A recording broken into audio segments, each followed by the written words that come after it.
News ಬುಲೆಟಿನ್ಗೆ ಸ್ವಾಗತ. ನಾನು ಪ್ರಜ್ಞಾ ಸಾಲ್ಯಾನ್ ಕೇರ್ಪಳ. ನಿನ್ನೆ ಸಂಜೆ ಬೀಸಿದ ಭೀಕರ ಗಾಳಿ ಮಳೆಗೆ ಏನೆಕಲ್ಲು ಗ್ರಾಮದಲ್ಲಿ ಅವಾಂತರವನ್ನೇ ಸೃಷ್ಟಿಸಿದೆ. ಏನೆಕಲ್ಲು ಗ್ರಾಮದ ಅಜಿರ್ಪುಳಿ ಎಂಬಲ್ಲಿ ಉದಯಕುಮಾರ್ ಉಮೇಶ್ ಎಂಬುವರ ಮನೆಯ ಮೇಲೆ ಮರ ಬಿದ್ದು ಅಪಾರ ಹಾನಿ ಉಂಟಾಗಿದೆ. ಆ ಭಾಗದ ಹಲವು ತೋಟಗಳಲ್ಲಿ ಅಡಿಕೆ ಮರಗಳು, ವಿದ್ಯುತ್ ಕಂಬಗಳು ಮುರಿದು ಬಿದ್ದಿರುವುದಾಗಿ ವರದಿಯಾಗಿದೆ. ಬಳ್ಪ ಗ್ರಾಮ ವ್ಯಾಪ್ತಿಯಲ್ಲೂ ನಿನ್ನೆ ಸಂಜೆ ಬೀಸಿದ ಭೀಕರ ಬಿರುಗಾಳಿಗೆ ಅಪಾರ ಹಾನಿ ಉಂಟಾದ ಬಗ್ಗೆ ವರದಿಯಾಗಿದೆ. ಬಳ್ಪ ಗ್ರಾಮದ ಚಿತ್ತರಂಜನ್ ಜೋಗಿ, ಹರಿಪ್ರಸಾದ್ ಉಕ್ಕಿನ ಮನೆ ಸೇರಿದಂತೆ ಹಲವು ಮನೆಗಳ ಮೇಲೆ ಮರಬಿದ್ದು ಅಪಾರ ಹಾನಿ ಸಂಭವಿಸಿರುವುದಾಗಿ ತಿಳಿದುಬಂದಿದೆ. ಎಣ್ಣೆಮಜಲು ಭಾಗದಲ್ಲಿ ವಿದ್ಯುತ್ ಟಿಸಿಯ ಮೇಲೆ ಮರ ಬಿದ್ದು ಟಿಸಿಗೆ ಹಾನಿಯಾಗಿರುವುದಾಗಿ ತಿಳಿದುಬಂದಿದೆ. ರಸ್ತೆ ಬದಿಯ ಹಲವು ಮರಗಳು ದಾರಾಶಾಹಿಯಾಗಿ ಹಲವಾರು ವಿದ್ಯುತ್ ಕಂಬಗಳು ತುಂಡಾಗಿದೆ. ಕಲ್ಲೇರಿ ಕುಶಾಲಪ್ಪಗೌಡರವರ ತೋಟದಲ್ಲಿ ಬೀಸಿದ ಗಾಳಿ ಮಳೆಗೆ ಕೃಷಿ ಹಾನಿ ಸಂಭವಿಸಿದೆ. ಹಲವಾರು ಅಡಿಕೆ ಗಿಡ, ಬಾಳೆ ಗಿಡ ಗಾಳಿಗೆ ಮುರಿದು ಬಿದ್ದಿದೆ.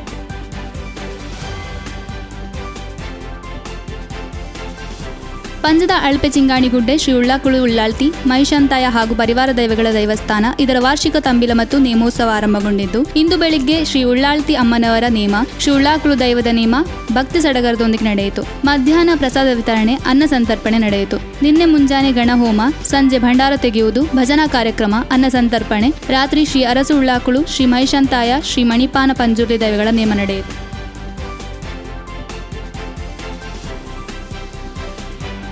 ಸುಳ್ಯ ಸಮೀಪದ ಪೈಚಾರು ಶ್ರೀ ಮಾರಿಯಮ್ಮ ವೀರಭದ್ರ ಸ್ವಾಮಿ ದೇವಸ್ಥಾನದ ಬ್ರಹ್ಮಕಲಶೋತ್ಸವ ಪ್ರಯುಕ್ತ ಕ್ಷೇತ್ರಕ್ಕೆ ಹಸಿರುವಾಣಿ ಸಮರ್ಪಣೆ ಇಂದು ಮುಂಜಾನೆ ನಡೆಯಿತು. ಪೈಚಾರು ಜಂಕ್ಷನ್ನಿಂದ ವಾದ್ಯ ಘೋಷಣೆಗಳೊಂದಿಗೆ ಆರಂಭಗೊಂಡ ಹಸಿರುವಾಣಿ ಮೆರವಣಿಗೆಗೆ ಕುಕ್ಕನೂರು ಶ್ರೀ ಕಿನ್ನಿಮಾಣಿ ಪೂಮಾಣಿ ದೇವಸ್ಥಾನದ ಆಡಳಿತ ಮುಕ್ತೇಸರರಾದ ಬಾಲಕೃಷ್ಣ ನಡುಬೆಟ್ಟು ಚಾಲನೆ ನೀಡಿದರು.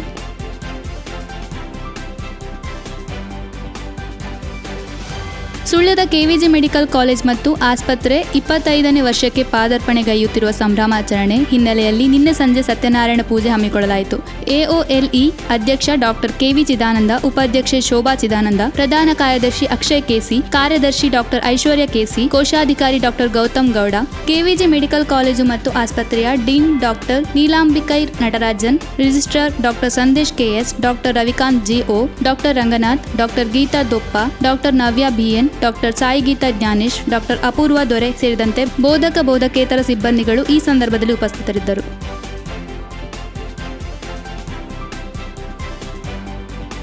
ನಿರಂತರ 24 ಗಂಟೆಗಳ ಕಾಲ ಕೂಚುಪುಡಿ ನೃತ್ಯ ಮಾಡುವ ಮೂಲಕ golden book of world record ಬರೆದ ಅಭಿಷೇಕ್ ಕಣಮರಡ್ಕರಿಗೆ ಹುಟ್ಟೂರಿನ ಮಂಡೇಕೋಲಿನಲ್ಲಿ ಸನ್ಮಾನ ನಡೆಯಿತು. ಮಂಡೇಕೋಲು ಅರಣ್ಯ ಇಲಾಖೆಯ ಕಚೇರಿ ಬಳಿಯಿಂದ ಅಭಿಷೇಕ್ ಕಣಮರಡ್ಕರನ್ನು ತೆರೆದ ವಾಹನದಲ್ಲಿ ಮೆರವಣಿಗೆ ಮೂಲಕ ಮಂಡೇಕೋಲು ಅಮೃತ ಸಹಕಾರ ಸದನಕ್ಕೆ ಕರೆತರಲಾಯಿತು. ಅಲ್ಲಿ ಸನ್ಮಾನ ಸಮಾರಂಭ ನಡೆಯಿತು. ದೀಪ ಬೆಳಗಿ ಕಾರ್ಯಕ್ರಮ ಉದ್ಘಾಟಿಸಿದ ಪುತ್ತೂರು ವಿವೇಕಾನಂದ ವಿದ್ಯಾವರ್ಧಕ ಸಂಘದ ಅಧ್ಯಕ್ಷರಾದ ಡಾಕ್ಟರ್ ಪ್ರಭಾಕರ ಕಲ್ಮಡ್ಕ ಭಟ್ ಅಭಿಷೇಕ್ ಕಣಮರಡ್ಕರನ್ನು ಊರವರ ಪರವಾಗಿ ಸನ್ಮಾನಿಸಿದರು.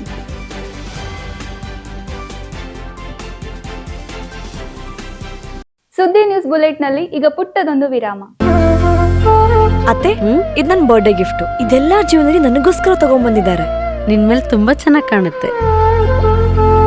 ಇದು ತುಂಬಾ ಚೆನ್ನಾಗಿದೆ ಅಲ್ವಾ? ತುಂಬಾ ಚೆನ್ನಾಗಿದೆ.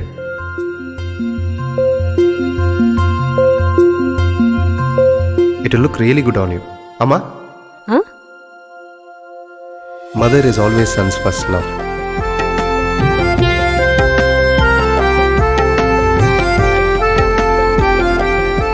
ಪ್ರತಿ ಪೀಳಿಗೆಯ ಪ್ರೀತಿಯ ಮಳಿಗೆ ಜಿಎಲ್ ಆಚಾರ್ಯ ಜ್ಯುವೆಲರ್ಸ್.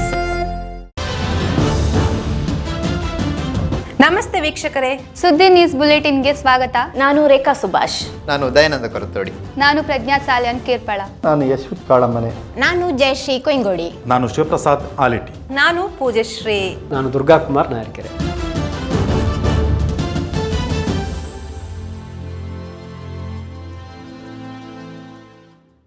ವಿರಾಮದ ಬಳಿಕ ಮತ್ತೆ ಸುದ್ದಿ ನ್ಯೂಸ್ ಬುಲೆಟಿನ್ಗೆ ಸ್ವಾಗತ.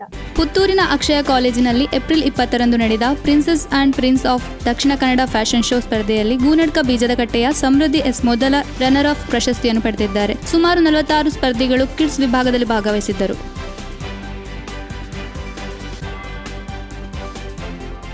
ಪುತ್ತೂರಿನ ಅಕ್ಷಯ ಕಾಲೇಜಿನಲ್ಲಿ ಏಪ್ರಿಲ್ 20ರಂದು ನಡೆದ princess and prince of Dakshina Kannada fashion show ಸ್ಪರ್ಧೆಯಲ್ಲಿ ವಿಹಾನಿ ಜಾಕೆ ಮಿಸ್ ದಕ್ಷಿಣ ಕನ್ನಡ ಅವಾರ್ಡ್ ಪಡೆದಿದ್ದಾರೆ.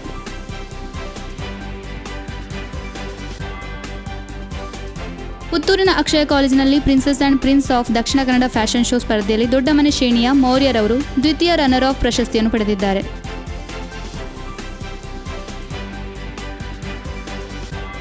ಕೊಡಿಯಾಲ ಗ್ರಾಮದ ಕಲ್ಪಡ ಜನಾರ್ದನ ಗೌಡರ ಧರ್ಮಪತ್ನಿ ಶ್ರೀಮತಿ ಲೀಲಾವತಿಯವರು ನಿಧನರಾದರು. ಅವರಿಗೆ 63 ವರ್ಷ ಪ್ರಾಯವಾಗಿತ್ತು.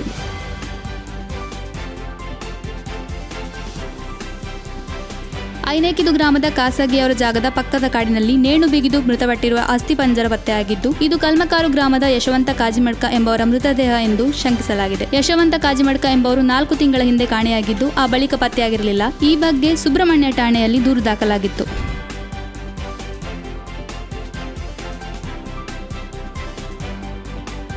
ಇದು ಈವರೆಗಿನ ಸುದ್ದಿ. ನಿರಂತರ ಅಪ್ಡೇಟ್ಸ್ಗಳಿಗಾಗಿ ನೋಡ್ತಾ ಇರಿ ಸುದ್ದಿ ವೆಬ್ಸೈಟ್.